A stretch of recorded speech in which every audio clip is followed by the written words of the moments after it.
आजपर्यंत काय वाकडं झालं?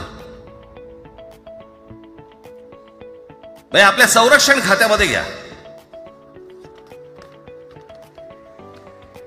आपल्या संरक्षण खात्यामध्ये जेवढी रेजिमेंट्स आहेत, मी फक्त तुम्हाला नावं वाचून दाखवतो.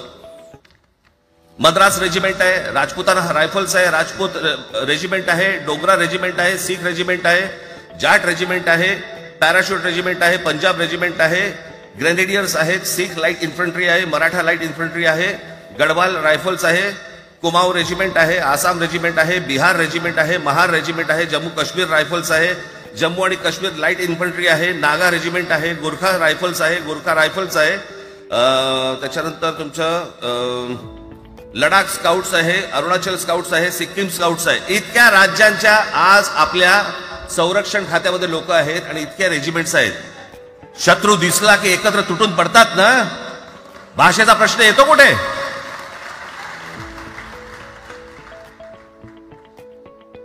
या देशामध्ये जेव्हा भाषावार प्रांतरचना झाली तीच या गोष्टींसाठी झाली ना, की प्रत्येक भाग तसे भाषांचे होते म्हणून. या सगळ्या गोष्टी का सुरू केल्यात तुम्ही? कशासाठी सुरू केल्यात? काय याच्या मागचं राजकारण? आत्ता सांगून ठेवतो. आज तुम्ही सगळेजण मराठी म्हणून एकत्र आलात. आज महाराष्ट्रामधला तमाम मराठी आज मराठी म्हणून एकत्र आला. टाळ्या वाजू नका. मी काय सांगतोय नीट ऐका. याचा पुढचं राजकारण ह्यांचं पुन्हा तुम्हाला जातीमध्ये विभागायला सुरुवात करतील. पुन्हा हे जातीचं कार्ड खेळायला सुरुवात करणार.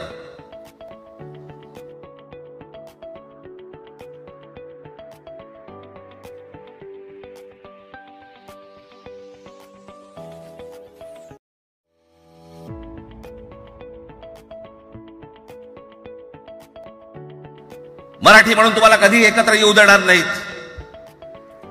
हे जाती त्याच्या काय इथे लिहिलं होतं काय गुजराती?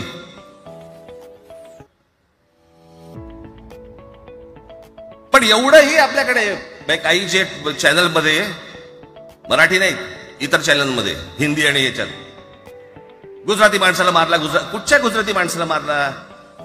बाचाबाची मध्ये समोरचा गुजराती निघाला, इकडचा मराठी निघाला. त्याच्यामध्ये काय गुजरात्यानं मारलं का? केवढे व्यापारी आहेत. अजून तर काहीच केलेलं नाही.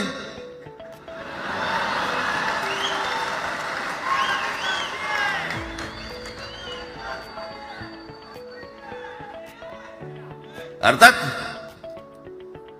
त्यांना मराठी आली पाहिजे याच्याबद्दल वाद नाही. विनाकारण उठसूट काय मारामारी करायची गरज नाही आणि मारायची गरज नाही.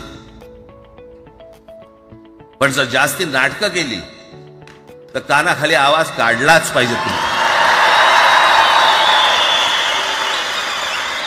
पण चूक त्यांची असली पाहिजे. आणि एका गोष्टीचं लक्षात ठेवा, अशी कधी गोष्ट कराल त्याचे व्हिडिओ काढू नका.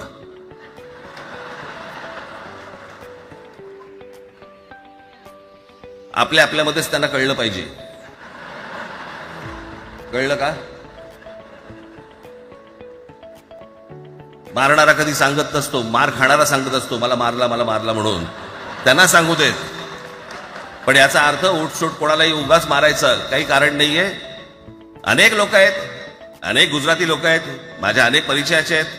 माझे एक मित्र आहेत नयन शहा म्हणून, त्याला मी गुजराती म्हणतो. तुमचा विश्वास बसणार नाही इतकं अप्रतिम मराठी तर बोलतोच. विनोदाचंही अंग आहे. आणि शिवाजी पार्क मैदानामध्ये फिरताना कानाला हेडफोन लावून पु ल देशपांडे ऐकणारा गुजराती आहे.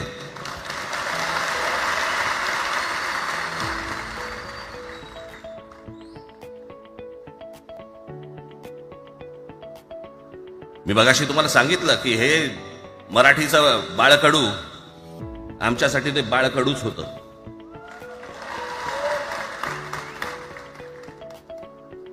मी मागे एक प्रसंग सांगितला होता, आज मुद्दामून तो प्रसंग सांगतो आपल्याला की हे आमच्या धमन्यांमध्ये आलं कुठून. मी एवढा महाराष्ट्रासाठी मराठीसाठी कडवट का झालो. लहानपणापासूनचे अनेक प्रसंग आहेत माननीय बाळासाहेबांबरोबरचे. पण मी एक प्रसंग कधीही विसरणार नाही. आणि तो 1999 सालचा आहे. त्या 1999 साली शिवसेना भारतीय जनता पक्षाची युती सरकार येणार नाही अशी परिस्थिती होती.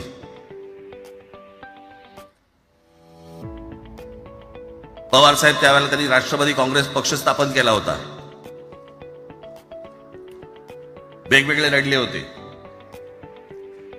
आणि मग सगळ्या त्या वादामध्ये शिवसेना भारतीय जनता पक्षाच्या त्या वादामध्ये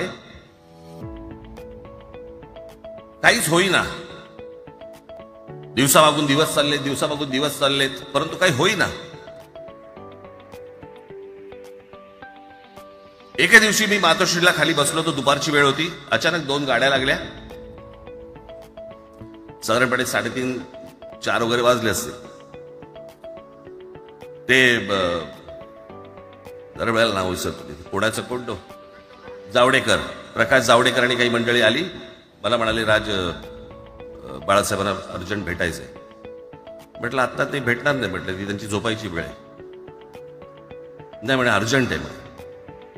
म्हटलं नाही भेटणार. म्हटलं मी तुम्हाला सांगतो. म्हटलं काय विषय काय. म्हटलं मी बोलायचं काम करतो. म्हटलं काय विषय काय. त्यांना सांगा मुख्यमंत्री पदाचा विषय झालेला आहे. म्हटलं अच्छा अरे वा. म्हटलं काय झालं. सुरेशदादा जैन यांना दोन्ही बाजूने आम्ही ठरवलंय की त्यांना मुख्यमंत्री करायचं. एवढं फक्त बाळासाहेबांना सांगायचं. ठीक. मी वर गेलो. रूम मध्ये काळोख, शांतता. आम्ही अरे तुरेमध्ये बोलायचो म्हणून मी हाक मारली. म्हटलं हे काका.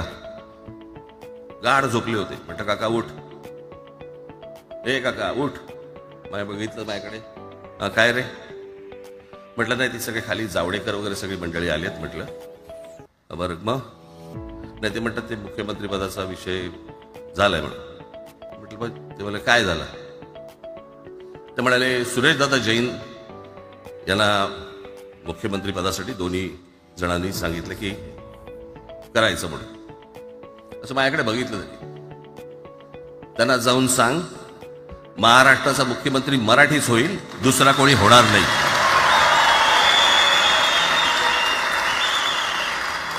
मराठी या एका विषयासाठी मला तिकडे कळलं की या माणसाने सत्तेवर लाथ मारली.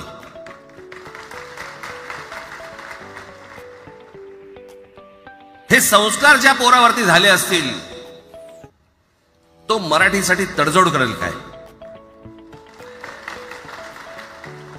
बाकी सगळ्या युत्या आघाड्या सगळ्या कुठच्याही गोष्टी होत राहतील. महाराष्ट्र, मराठी माणूस, मराठी भाषा याच्यावर तडजोड होणार नाही. कोणत्याही परिस्थितीत होणार नाही. याच्या पुढे देखील तुम्ही सर्वांनी सावध असणं पण गरजेचं आहे आणि सतर्क असणं पण तेवढंच गरजेचं आहे. पुढे पुढे काय काय गोष्टी घडतील, काय काय गोष्टी होतील कल्पना नाही. परंतु मला असं वाटतं की ही मराठीसाठीची एकजूट ही कायम राहावी आणि महाराष्ट्रामध्ये सन्माननीय माननीय बाळासाहेबांचं जे स्वप्न होतं ते पुन्हा साकारावं अशी एक आशा, अपेक्षा आणि इच्छा व्यक्त करतो आणि आपल्या सर्वांची मी रजा घेतो. धन्यवाद. जय हिंद, जय महाराष्ट्र. धन्यवाद राजसाहेब. मलाही सांगा आपल्या सगळ्यांपेक्षा आज जास्त आनंदी कोण झालं असतं. आपल्या सगळ्यांपेक्षा आज जास्त आनंद. नवीन घडामोडी पाहण्यासाठी आजच आम्ही मुंबईकर 24 तासला लाईक करा, सबस्क्राईब करा आणि अपडेट रहा.